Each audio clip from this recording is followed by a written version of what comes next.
And our other big focus this morning, in a first for China, the government has now admitted the death of a Uighur man whose family believed that he was held in Xinjiang camp since 2017.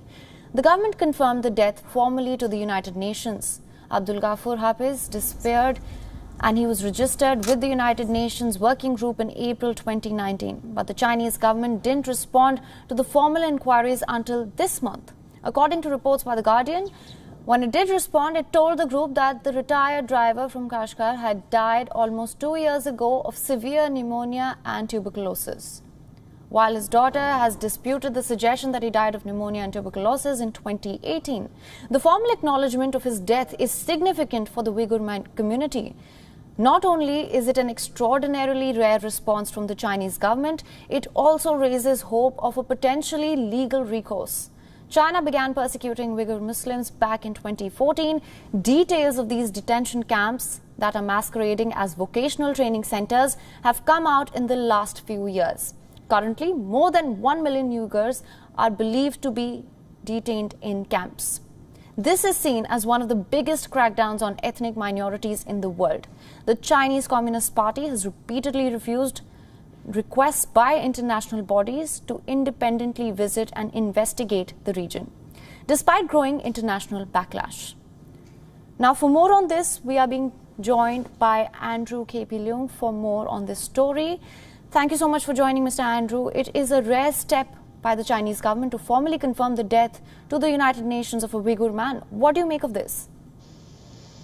Well, this is part of the global rhetoric or narrative that China has now become a kind of Frankenstein, in the words of Mike Pompeo, that is threatening global values. But of course, that there is need for greater transparency, greater information on the part of Beijing. But the rhetoric is that China somehow destroying the Uyghurs' heritage and the values. But on the other hand, it's always easy to be one-sided or adopt double standards. What I'm trying to say is that, of course, as far as national security is concerned, which of course is a big thing in the United States and which uses national security to cover almost everything. But in the eyes of Beijing, the kind of separatist and also terrorism from Xinjiang, of course, affects the security of the nation. So China needs to be more transparent on that. But on the other hand, no one seems to query the Americans setting up a Guantanamo Bay in Cuba, subjecting prisoners to extrajudicial kind of treatment. No one seems to be asking for questions about that. And also, as far as the Uyghurs' heritage is concerned, few people recall or understand that on the back of the China's currency, the renminbi, right from the beginning, there are 5 languages printed on the banknotes. You can check it and you can get a banknote renminbi. One of the language is the Uyghur language. Is the 5 languages representing the largest ethnic groups in China, because China consists of 56 different ethnic groups. And of course, then there are all sorts of mosques, not only in Xinjiang, but all over the country.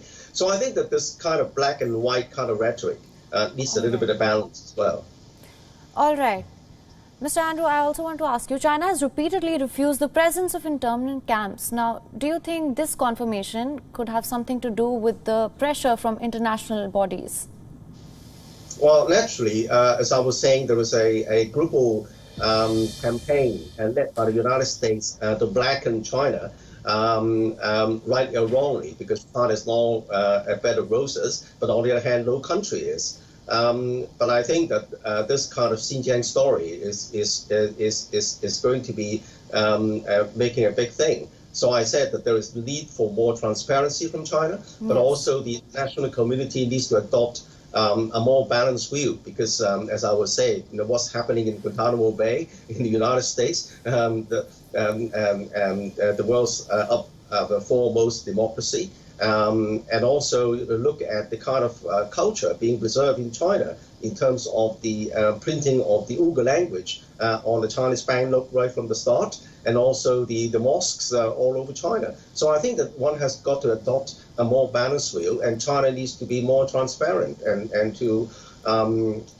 indeed either do improvements in its own internal governance, but also doing better in kind of rhetoric around the world.